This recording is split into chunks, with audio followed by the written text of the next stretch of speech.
To have Hannah joining us today. So we're going to say hello to her, and hopefully she's there with mic on and camera on. Hi, how's it going, Hannah? Yeah, good, thanks. Oh, a bit nervous, but excited as well. Yeah. Yeah, no, well, don't be nervous. I'm sure you'll be great. It's lovely to see you, and thanks so much for joining us today. So I'm going to leave you now. I'm going to disappear, and I'll see you in about 10 minutes. It's over to you now for your kind of presentation. But remember, everyone at home, please just think about questions you want to ask Hannah, and pop them in the chat for us to see. And we'll get around to the Q&A part after this. Thank you. Hi, I'm Hannah Buckman. I thought I would just talk about my background a bit and how I got into illustration, and then talk about a few projects that I've done more specifically. Okay.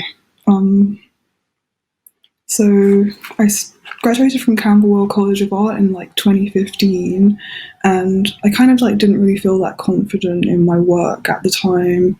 I wasn't really sure what I wanted to do or where I wanted to go with my work. And then I kind of took a break from drawing for about a year, and then one day I saw an open call for women of color illustrators on Galdem on the Instagram that they posted, and I thought it would be weird if I didn't apply because I kind of fit the criteria.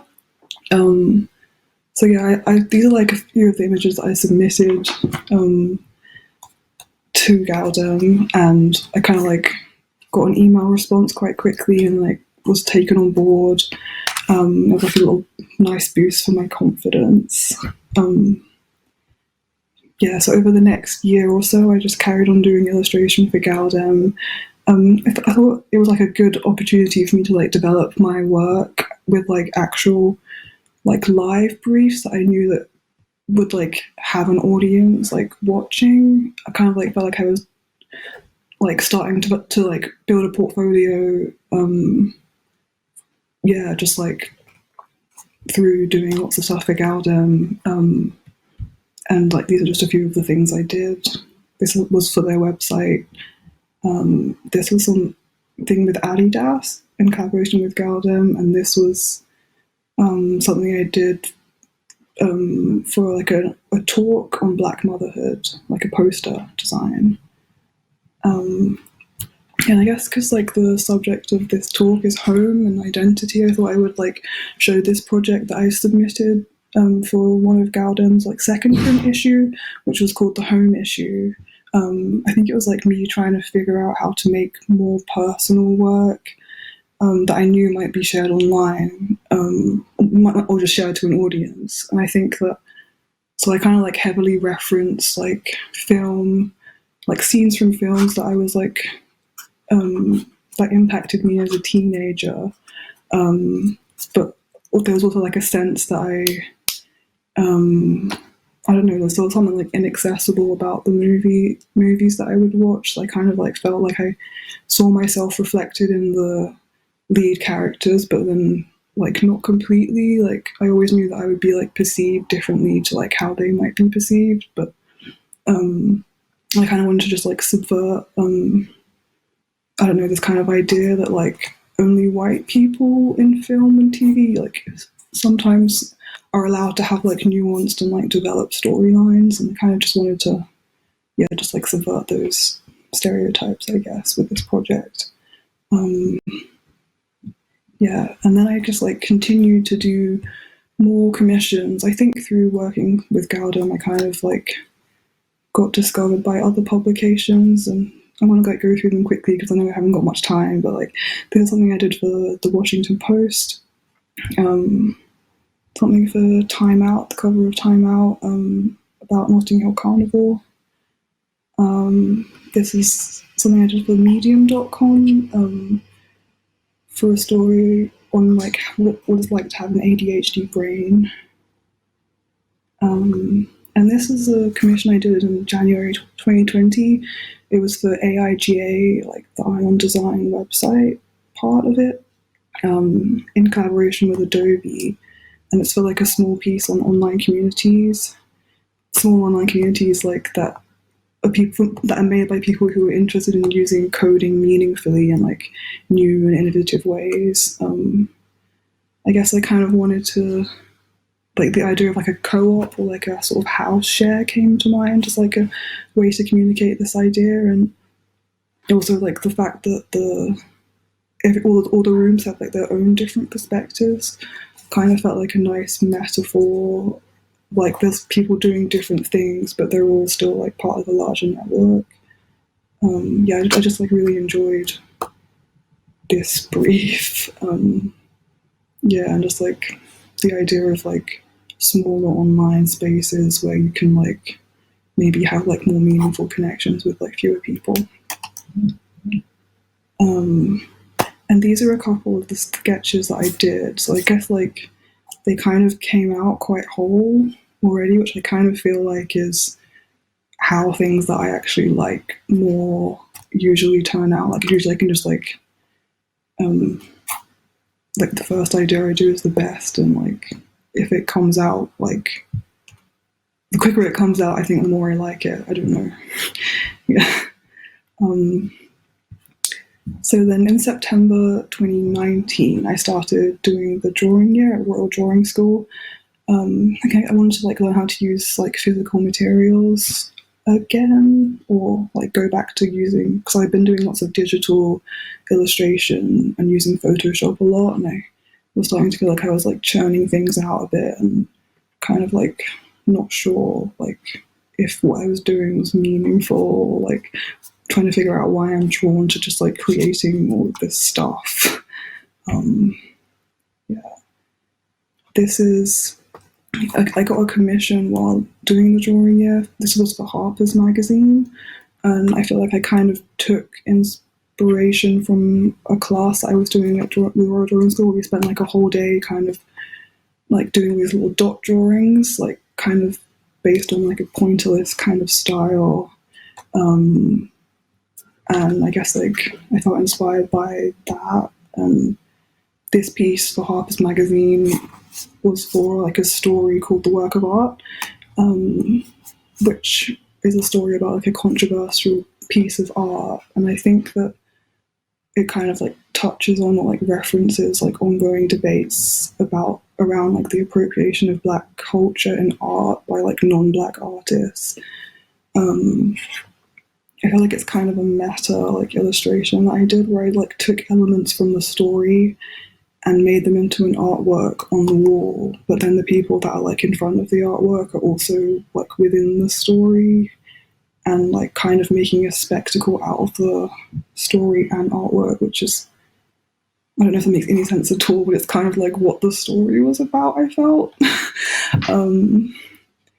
Yeah, and there's just like nice imagery in it, like referencing like Van Gogh's Starry Starry Night, and like images like crumbling scabs and like a honeycomb of black bubbles that I just wanted to like convey with like kind of like dreamy sort of like surreal sense. Yeah, and these are like two of the sketches that I did for that.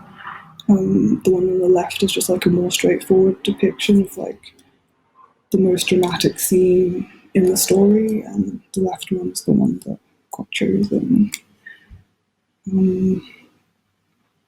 This is a drawing that I did in the studio while I was on the drawing year, and it's called Family Palaver, which I kind of feel like the title speaks for itself, but I wanted to just show this to like give some context for like other things that I was doing while also doing commissions. I kind of like can't seem to get away from like interior, like domestic scenes where like the room or like the environment kind of becomes a character in itself. Yeah. This is another one that I did like a pastel and charcoal drawing in the studio as well. Kind of like a psychological space, but the same like the room being part of the narrative as well. Yeah, I just wanted to show those images, yeah, for context. So this is like a commission that I got quite recently, like earlier this year for Varun magazine. So I was already like thinking quite a lot about rooms and like people in rooms and relationship dynamics. And the brief for this was like to create something for the cover of the magazine, and the theme was intimacy. So I was thinking about like being in lockdown quite a lot and spending a lot of time in a confined space, but also about like couples becoming entwined over time and merging into one continuous blob, and dancing and like how that can be an intimate act. And yeah, like the sketches just felt really easy and natural. I'm not sure if that's because I was like drawing continuously for a year, or if I was like, I don't know, just like a good subject for me. Yeah, and there's like some sketches on the side, like an example of what I did. Um, yeah, I think that's it. I'm out of time. Thank you for listening. Thanks very much, Hannah. That was amazing. Yeah, really, really great.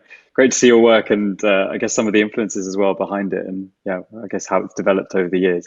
So thank you so much for that. We've had a lot of questions actually from the audience, which is fantastic, and I've got a couple of my own as well. So just to start with, Nicholas asks, who are your biggest influences?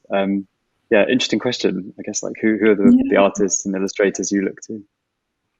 Um, I guess I like quite a lot of like surreal like female painters like Leonora Carrington and like Dorothy Lessing, and yeah, people like that. Yeah. I can't really think Nice. of like too many. Sorry. That's all right. No, those are already a really great list there. Yeah, I hope that answers your question, Nicholas. Um, I found it really interesting. You were talking there about how you're kind of interested in how spaces can become almost like characters in your work with their own atmospheres, their own kind of moods. Can you trace where that interest came from? That idea that like, yeah, the spaces have their own kind of, I guess, like, yeah, almost personalities. I'm not really sure. I guess I'm quite interested in like psychology, and like I really enjoyed reading this book, The Body Keeps the Score by um, Dr. Bessel van der Kolk, which I think he talks about like rooms and like objects and people in rooms and how they like kind of relate to each other. Yeah, I think it was mainly Wow, through that. sounds That interesting. yeah. Perfect. Nice. Rebecca has asked, are there any people or groups you'd love to collaborate with? Oh, I feel like I'd really like to collaborate with friends, like, and I'm interested in like fashion designers, like maybe like Charlotte Knowles or something would be a cool collaboration. I don't know. I have no. Yeah. That would be amazing. Yeah, I could definitely see your Yeah. illustrations fitting very nicely into the fashion world as well. Hmm. There's a great question here from Paul. Any mediums or materials you haven't explored yet but would like to? I think maybe that's in reference to the fact that you mentioned that you kind of gone back to a bit more, I guess, things that you know involve using your hands and craft when you were using too much kind of Photoshop and digital techniques. Yeah, so any mediums or materials you haven't explored yet but you'd like to? Yeah, I did like a little bit of oil painting like while doing the drawing year, but I kind of want to like explore that a bit more because I feel like it's like there's a lot to learn through that. So yeah, I would say oil paint. Yeah. Great. And maybe one more from Liz here. How do you convey ideas or narratives in articles with themes that aren't necessarily visual? It's a really interesting question, I guess, about editorial illustration there. How do you convey Yeah. ideas or narratives that aren't necessarily visual if it's quite conceptual or something like that?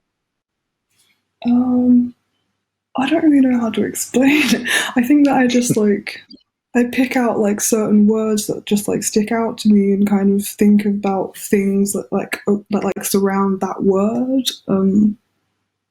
That just I don't know. It just kind of comes quite easily.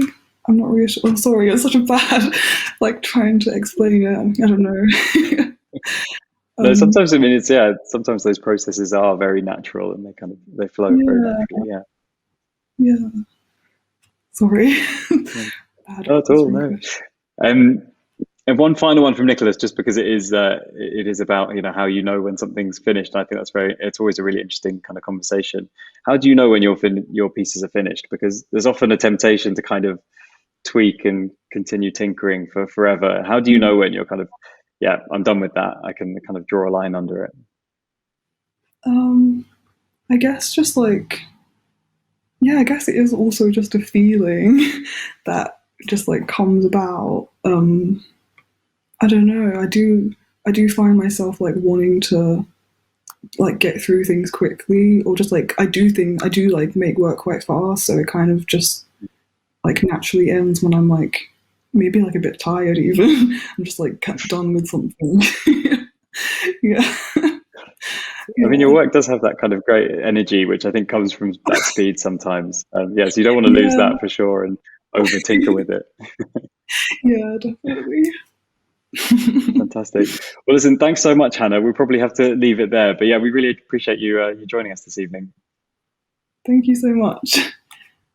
Awesome.